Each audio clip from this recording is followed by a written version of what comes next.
Now, so the question I wanted to ask both of you is what we've seen over the last, 4 years have been some of the highest increases in just real estate value in general, but just land value as well. Especially what we've really seen is the upward momentum of land that produces food. That is one of the highest acceleration curves that we've seen in any kind of pricing for any kind of real estate. It's crazy, especially when you get look at areas like Kansas and stuff like that in the lower Midwest. Um, so what what effect have you seen that have in the market? Has that driven up the demand for leases? Because it really acts as a barrier to entry for anybody looking to get into land for production value. It's hard to buy the land, so now they're looking to work it. Do you see an increase in that? Particularly, I don't see an increase on the recreational side. What I have, because there's so many recreational leases out there, I haven't seen more of them coming to the table. What I have seen is an increase in lease rates, going from here we're at $8 to $15 an acre. Now we're at $10 to $20 an acre. So we've seen the bump rates, the rates bump up with the market increase. Now our land values have increased, so therefore people can't afford as much now or whatever. So you ran out of some of your buyers on that front from actually purchasing real estate. But everything's inflated. I mean, everything from your milk and eggs to recreational leases. Yeah, what about you, Ryan? Have you seen an increase in demand or maybe the opposite? I don't know. There's always an increase in demand. That's kind of how and why we kind of started the agricultural side of the leasing, is because we may have a farm for sale in Iowa, Nebraska, and South Dakota, and we have individuals that reach out to us like, hey, I'm not interested in buying this, but is there a chance I can rent this? So while we're advertising a farm for sale, we have a lot of tenants reach out to us, or possible tenants or future tenants, whatever you want to call them, reaching out to us and saying, not interested in buy, but I do want to lease. You may have this listed in this county. Hey, I farm a lot in this county. Anything comes available. So that's kind of how we started. And land prices and lease prices kind of go hand in hand. We've seen land prices go up, therefore the lease prices go up. And kind of echoing some of the things that Aaron said here 5 minutes ago is, our range can be anywhere from $175 an acre to $400 an acre. And kind of our job as the property manager is to narrow that down to say, okay, the subject property here that we are talking about is gonna fall tighter within 200 to 225, is kind of where we should be renting it. And then the other thing too, I want to echo off of Aaron is when he says, farmers in your area, our job is not to jack that up to make the tenants pay more.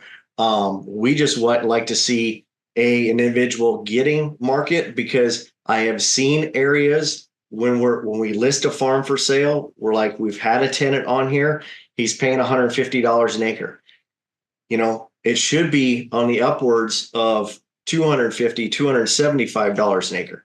Well, that's just the way it's been for years. Okay, well, that's kind of our job, is to look at the market and say, hey, you should be getting this. This is market. But then there is the other side of the coin too, where I don't want a bunch of hate mail coming in by what I said, because I don't want to be the wedge that comes into a family because grandma has got the land, she owns it, and the son and grandson are farming it. And yes, they may be paying under market for a reason, because they take care of a lot of grandma's stuff, but grandma wants more. I don't want those phone calls or those emails coming in and saying, hey, this is why we don't want a property manager. I don't want to be involved in a situation like that. I'll give you my advice and say, you should do this, because I understand there's two sides of a coin.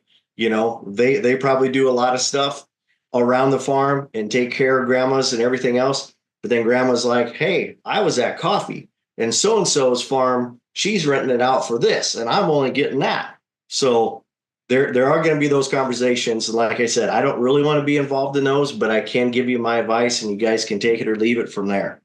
But another reason how this started evolving because we've had more investors buying dirt and or we are selling a property from a farmer and says, look, I will sell this on the only condition that it's a sale with a lease back. And so now we were doing the leases right at the time of sale. So now we're just going to continue that service on past the sale as well. What is the structure of a lease back? Just like, how do you build that out? Just curious for, I kind of know, but I don't want to pretend to know things I don't. So I'd rather just ask. A sale leaseback is just very simply, look, I own the property. I'm going to sell the property, but the condition of the sale is that I am able to lease it back, i.e. farm it for at least, usually when we do a sale leaseback, it'll be an extended period of time for 3 to 5 years, somewhere in that window. And so I'm going to set up a lease and saying, okay, me, the seller, yes, I'm going to sell it to the buyer. But now after closing, I am going to lease it back and farm it for another 3 years at X rate. So and why they do that is usually to pay off some other things too.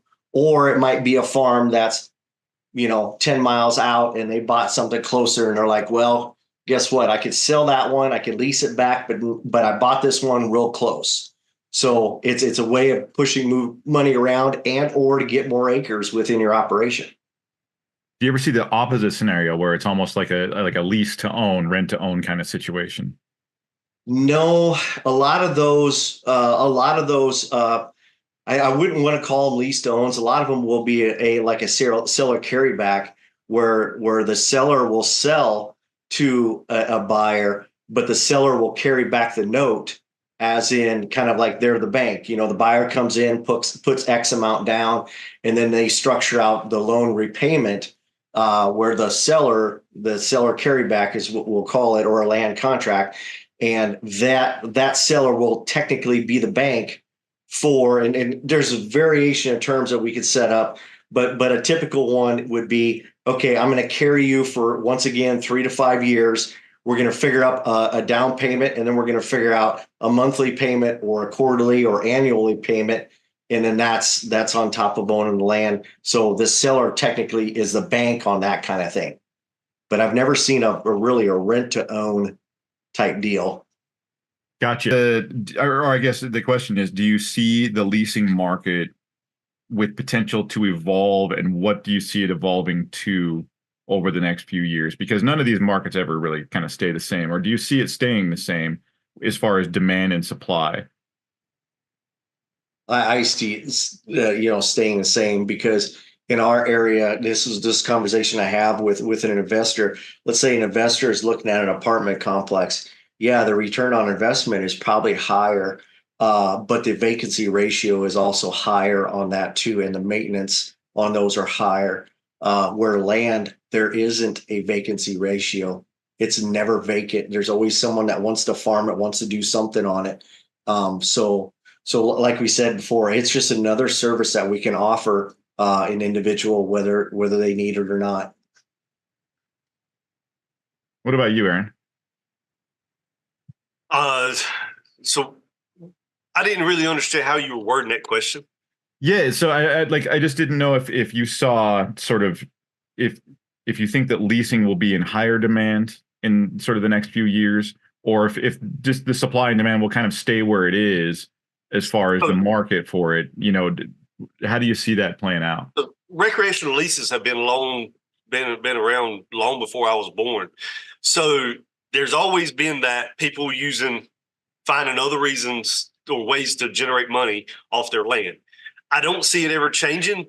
Kind of like what Ryan was saying, it's, we'll see the rates go up as with the times, but I don't see it slowing down at all or going away or anything, bar something just terrible will happen inside of a market or something.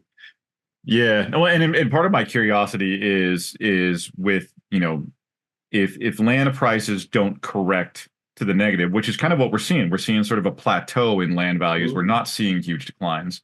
If that creates a more competitive marketplace where leasing might be harder to acquire or more expensive to get because people are driving up the price because a lot of people want leases and it's harder to get land, And that's what I was curious about is whether that might be a kind of a price war scenario for leasing where you might see further inflation on getting So land to recreate on. this actually happened during COVID. They shut down the Canadian border. A lot of guys, they would take hunting trips over into Canada every November. I mean, I've done it myself, and they had 3 different planes that were just full of hunters, just literally leaving out of RDU, headed to Canada. And so they got, tens of hundreds of thousands of people coming in to go hunting. They shut down the border. All those guys still had money to spend. And obviously, especially with COVID, we had a lot of free time, because if you were around somebody that called for 2 weeks, you had to whatever. So those people were looking somewhere to go hunting because now they can't go to Canada. So we saw, like in Iowa is a draw state. 4 years ago, it was 3 points that it took you to get a Iowa deer tag. Now it's 5 years. So, well, 4 to 5, depending on which zone that you're in. I'm on my 4th year, but that's all right. I'm on my 3rd. But it's that 4 to 5. You push back a year or two of being able to get that tag because of the influx of people applying because of the COVID standpoint, to not being able to go over to Canada. Do you see the price of land values driving a similar scenario? Yes, absolutely. I mean, The other thing, I was going to say, the other thing on the agricultural side that's going to, make it competitive, drive the prices too. It's going to depend on location. And then when I'm talking about location is that farmer next to a bigger farmer? That bigger farmer, he'll want more acres. He may pay a little bit more than a smaller farmer. That's what I'm kind of talking about in location that will drive it. What close proximity to a larger farmer. They're always wanting more acres. I mean, all farmers want more acres, but it just depends on, who wants to pay more for it sometimes too. Your land prices may have plateaued off for the last, 12, 18 months, but then all of a sudden you see this one farm at least higher than the other ones. Well, they could have got into a little bidding war, and that's what drove it up, just because it was a closer proximity to their larger operation.